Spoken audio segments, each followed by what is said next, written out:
pride, greed, sloth, wrath, envy, lust, and gluttony. These are the 7 deadly sins normally recognized in most mythologies, and for TDS players, these can each be tied to something very specific to stop you from losing rounds. Because TDS is a strategy game, which means there's a defined way to win, and contrarily, there is also a guaranteed way to lose. So let's look at some. One quick thing before we get started, if I may be so greedy for a second, we would be appreciative if you could subscribe. We're very prideful of our work here at TV Nullify, and we would enjoy to bring you more videos like these ones. Now that we're done sinning, let's talk sin. Now, as most of you probably know, TDS is a game with a lot of skins, most of which look pretty cool. Some of the mainly sought after skins concern the DJ booth tower, with each skin dropping a different fat beat. Speaking of fat, this sin is gluttony. However, while it is a common assumption that gluttony refers to eating a lot, it is in more general terms referring to overconsumption. This is the definition I would like to point to. If you just started the game and you open your inventory in awe thinking, wowie, look at all of these unique towers, then think, these are expensive, but at least I can make my scout look cooler with a skin, then think again. Because if you want to win, you will need to focus on a variety of defense over cosmetic variety. Spending your hard-earned chromer on towers is a lot more useful in the long term than blowing a few super credits on a skin. With the help of your newly purchased tower, you can grind for the rest and eventually buy all the skins in one short sitting. We do not include golden skins in this estimate. As of right now, the current best coin farming strategy, we would estimate that a sitting for just the golden skins alone would be 15 hours. So next time you're eyeing that scuba crate, think again about the DPS you could deal with a new tower. Speaking of DPS, we want to quickly talk about how important it is to win any round. If you don't have enough, well... So, to combat this, there is one solution players rush to, bringing the highest damaging tower they can think of, and then you try again, you place it, and you die again. At least, probably. However, a much smarter solution than always wrathfully spamming DPS is actually available, so let's cover the sin of wrath. So, to summarize what we just said, there is a better way to play TDS than being solely aggressive. So, what is it?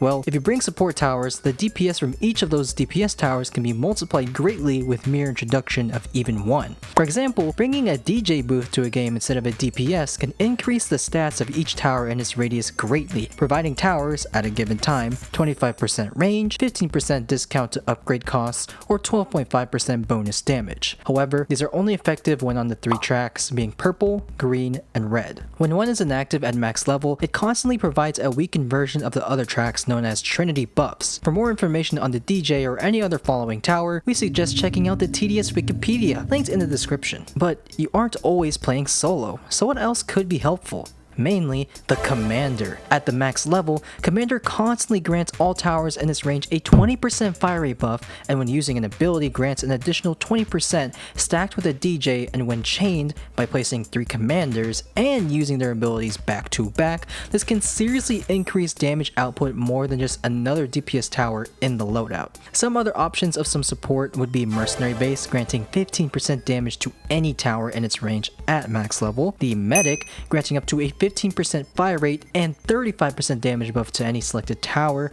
with use of the Uber Charge ability, and lastly, if you're looking for a DPS tower that can also add additional support, the Ranger provides a 20-second 10% range buff to towers and a smaller surrounding range circle. With a lot of these towers, a team could truly benefit with a large overall amount of buffs in multiplayer, and even a solo player could greatly benefit from including just a DJ booth in their loadout. And using support in any circumstance can help you get a great deal closer to that triumph you're reaching for. But not everything can be done alone. As of the shock and awe and hardcore rework updates in TDS, the game became much more multiplayer oriented, at least not accounting for the altered description removing the words, "in this world, nobody can survive alone." More and more towers exist to fill niches other than DPS and work best with multiple people to place them rather than a few stronger towers to be spammed in solo. So while it feels like you're a one-man band, it is much smarter to bring a few friends to a harder game mode alongside you. Your minigunner dealing 160 DPS could end up dealing over double that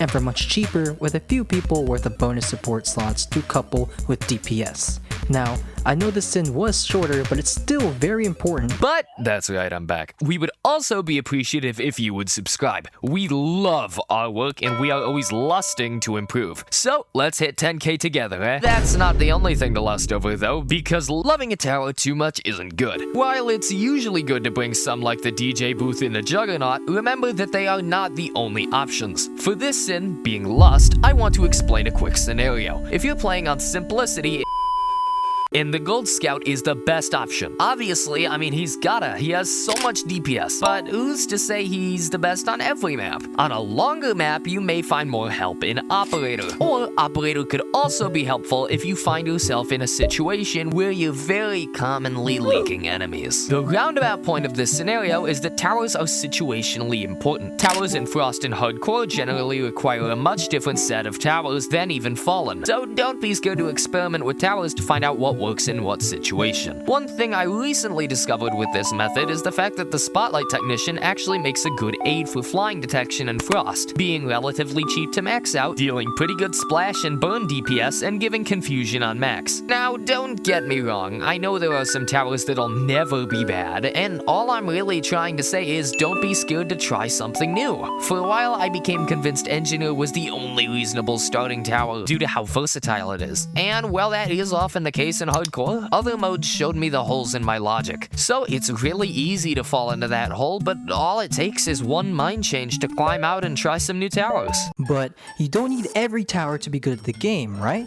The answer is clearly no, but the temptation of wanting the towers other people have still whisper into your ear. And in other words, it's easier to get a bit envious because this sin is envy. But contrary to the common belief, some things have no value outside of collection. Granted, this is not meant to be a PSA to never buy anything from TDS, because then I'd be a hypocrite. However, this instead advises to not spend any money you don't feel like you need to. While some may make it easier, this game is 100% beatable without event towers, and every mode is even possible NST. I myself am a collector, so whenever anything comes to the shop, it's instantly bought. You, however, have a choice to make. Save your money for your future, or buy the new Roblox game tower for money that could help you or someone else. Also, a shorter sin, but I'd rather just give the essentials and not be greedy as to my explanation. But on the topic of greed, TDS is a game that has an ever-increasing amount of economy-based towers, these at the moment being the Farm, Cowboy and his golden variant, Hacker, DJ, and newly, the Kingpin. While these are amazing as a player-based benefit, it can be bad if you focus too much on them or refuse defense in team settings. Without the technical jargon, you should only really ever have one eco tower per player, with minor exceptions. For example, the Kingpin doubles as a DPS tower with its goons and is quite costly to place down. For this reason, in this situation, it would be sensible to sometimes bring another economy tower. However, in the situation of working in a team, it's vital to not farm the entire time. Otherwise, the rest of the crew can be left defenseless while you sit on a pile of useless cash. On the other hand, you don't want to be left without eco in a game where most decent towers cost a lottery win and a half of your precious dollar bills. So, balance your economy carefully in gameplay. One major suggestion I have for multiplayer matches looking to gain a few more rupees is Hacker, specifically because her ability, Wire Fraud, can increase the kill rewards from all enemies by 20% for every member of your team. This means for only the placement cost of $900, you can get your team an extra 12.5% a kill rather than farming to only benefit yourself. After all, one of the biggest and most universal TDS experiences is playing with randoms and watching your life slowly slip away as you cling on for dear life defending as you watch your bacon-haired noob-looking teammate farm. I mean, come on, they're just so lazy. But they could always be lazier, which some should call this an action sloth. Now, as I don't even have to tell you, TDS is probably the grindiest game I could talk about. At least, this video isn't a gold farm tutorial requiring like 46 double chests of magma blocks.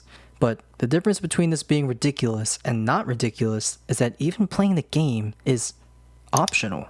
Now, let me back up slightly. What about this exactly is a sin? Well, to deal with the grind, some people turn to alternative and lazier methods such as suicide grinding, macros, or the worst of all, exploits. And why is this bad exactly? It is a game, why don't you play it? Thanks, Biff. While he said it in a questionable way, it is still true. TDS is a game which suffers conceptually from not actually playing it. Coins and gems are by far at their easiest point to get in history, aside from prior to July 19th, 2026 Kingpin update nerfing modifiers. As of right now, the best coin grinding strategy I can find grants 22,400 coins hourly and is known as the Absolute Zero. I hate to say it, but the claim that the evolved towers cost too much? Yeah, sorry, that's less than 45 minutes of grinding for 15,000 coins. Meanwhile, if you look back to old farming strategies, you'd often receive around 2,400 hourly as of Trick's fastest weighted farm coin strategy from late 2019. Gems are also significantly easier to get, with a strategy in 2020 granting you around 6-7 gems per hour, and modern gem grinds giving much more, even the Wii might be speedrunnable strategy giving 900 gems hourly while remaining NST. So comparatively, it's really not as bad as it used to be. You really don't have to be lazy. If you put in even 30 minutes of grinding a day, you can get most things pretty quickly. Now, I also want to quickly acknowledge the counter. TDS has a lot to get. And yes, this is very true, and I'm not trying to make a point that everything is completely reasonable and priced completely fairly. In fact, this skill tree cost is one of my biggest criticisms of TDS as a whole. The argument I am rather trying to make is that even when it seems like it's out of reach, it's the most doable it's ever been to grind, so there's no reason to turn to those exploits and suicide grinds. If you do, that's none of my business, but if you want to listen, play the game. Enjoyed it, hate it, whatever. But it's a game and it is designed to be played. And we hope with these tips and tricks in the form of what not to do help you play the game. This video has been in production HE double hockey sticks since 2024, so we'd appreciate you clicking the subscribe button to help us produce even more content. We are so close to 10,000 subscribers. Anyway, ciao.